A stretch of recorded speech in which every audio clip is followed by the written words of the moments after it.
मंत्री अपने बेटे के साथ आई और मुस्कान भाई, मेरे बेटे को मटन लाने के लिए भेजती हूँ तो वो कब मटन लेके आता है, मुझे शक है।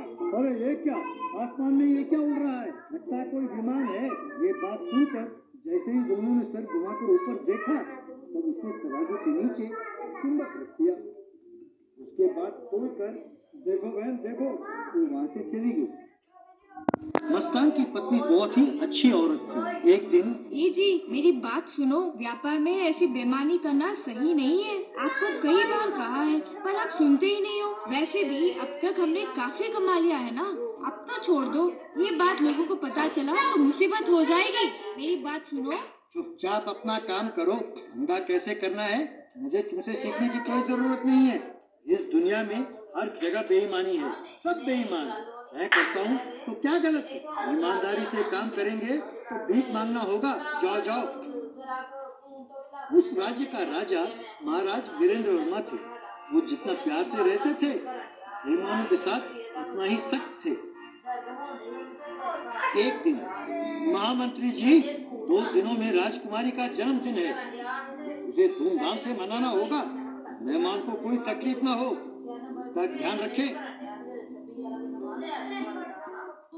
अगले दिन एक सिपाही मस्तान की दुकान पर आया।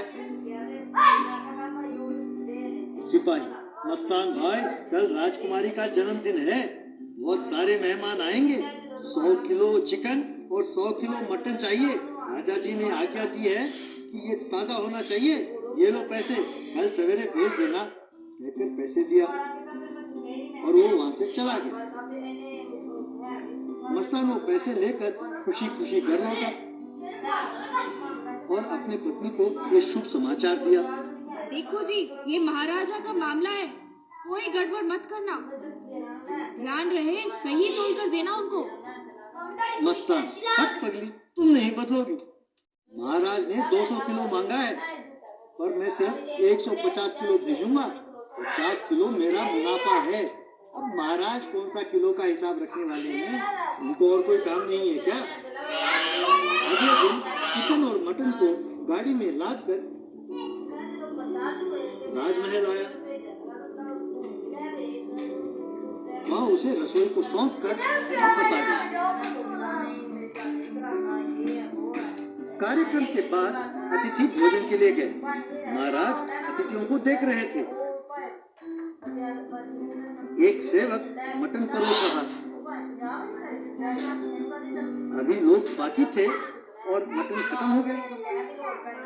महाराज ने तुरंत सेवक से, तुरंत जाकर रसोइये को लेके आओ। वो रसोइये को लेके आया।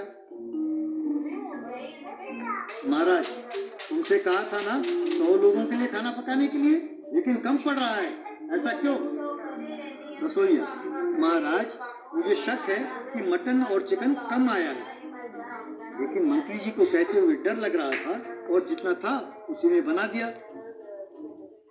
मुझे क्षमा करें। महाराज सेवक से, तुम तुरंत जाकर उस मस्तान पर नजर रखो। बेईमानी करता हुआ नजर आए तो तुरंत जेल में डाल दो। सेवक एक पेड़ के पीछे छिपकर मस्तान पर नजर रखने लगा। तुरंत मस्तान को कैद कर महाराज के पास लाया और महाराज को सब कुछ बताया। महाराज, नीच, शर्म नहीं आती? धंधा करते हो या ठगी? तुम्हारे कारण कल मेरा अपमान हुआ है। ना जाने कितने लोग खाना ठीक से ना मिलने के कारण मन ही मन मुझे कोसते हुए चले गए। इसे तुरंत जेल में डाल दो।